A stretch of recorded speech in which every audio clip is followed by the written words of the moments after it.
স্বপ্নের বিশ্বকাপ খেলবে বাংলাদেশ। মাত্র হাতে গোনা কয়েকটি ম্যাচ জিতলেই বিশ্বকাপের টিকিট কনফার্ম করবে বাংলাদেশ। বলছি বাংলাদেশ নারী ফুটবল দলের কথা।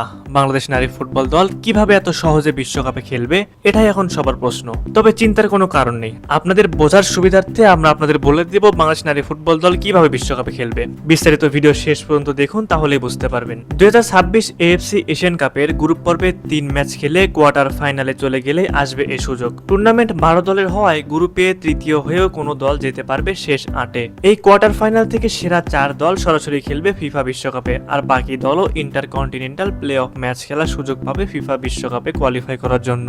র্যাঙ্কিং এ 73 ধাপ এগিয়ে থাকা মায়ানমারকে হারিয়ে উৎসবের উপলক্ষটা আগেই সাজিয়ে রেখেছিল বাংলাদেশ। অপেক্ষা ছিল বাহরাইন বনাম তুর্কমেনিস্তান ম্যাচের ফলাফলে। তুর্কমেনিস্তান পয়েন্ট হারানোই এশিয়ান কাপের টিকিট মিলেছে বাংলাদেশের মেয়েদের। তাতে নতুন ইতিহাস সৃষ্টি করেছে পিটার বাটলারের দল। বুধবার ইয়াঙ্গুয়ানা থুয়ান্না স্টেডিয়ামে বাছাই পর্বের সি গ্রুপের ম্যাচে বাহরাইনের সঙ্গে 2-2 গোলে ড্র করেছে তুর্কমেনিস্তান। দুইবার এগিয়ে গিয়েও যোগ করার সময়ের শেষ মুহূর্তে গোল হজম করে সুযোগ হারায় দলটি। এদিকে 2 ম্যাচে পূর্ণ 6 পয়েন্ট নিয়ে AFC এশিয়ান কাপ নিশ্চিত করেছে বাংলাদেশ। এদিকে মায়ানমারকে তারা হারিয়েছে 2-1 গোলের ব্যবধানে। এর আগে বাহরাইনকে 7-0 গোলের ব্যবধানে হারায় দলটি।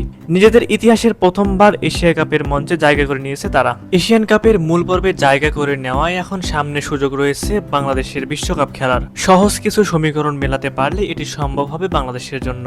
সমীকরণটা এমন হবে, এশিয়ান কাপে 3টি গ্রুপ হবে, প্রতি গ্রুপে 4টি করে দল। প্রতিটি গ্রুপে চ্যাম্পিয়ন ও রানার আপ এবং 2টি সেরা তৃতীয় স্থান প্রাপ্ত দল কোয়ার্টার ফাইনাল ও অলিম্পিকের মূল স্টেজে কোয়ালিফাই করবে। কোয়ার্টার ফাইনালে জয়ী 4টি দল বিশ্বকাপে কোয়ালিফাই করবে। পরাজিত 4টি দল প্লে অফ খেলবে, যার ভেতর থেকে জয়ী 2 দল বিশ্বকাপে কোয়ালিফাই করবে এবং পরাজিত 2 দল ইন্টার কনফেডারেশনস প্লে অফে কোয়ালিফাই করবে। আফ্রিকা, দক্ষিণ আমেরিকা ও উত্তর আমেরিকা 2টি করে দল এবং ওশেনিয়া ও ইউরোপের 1টি করে দলের সাথে। এই 10টি দল হতে 3টি দল বিশ্বকাপে কোয়ালিফাই করবে। সুপ্রিয় দর্শক, আপনাদের কাছে কি মনে হয়, বাংলার বাঘিনীরা কি পারবে বিশ্বকাপে জায়গা করে নিতে? অবশ্যই সেই বিষয়ে আপনাদের মতামত আমাদের কমেন্ট করে জানাবেন।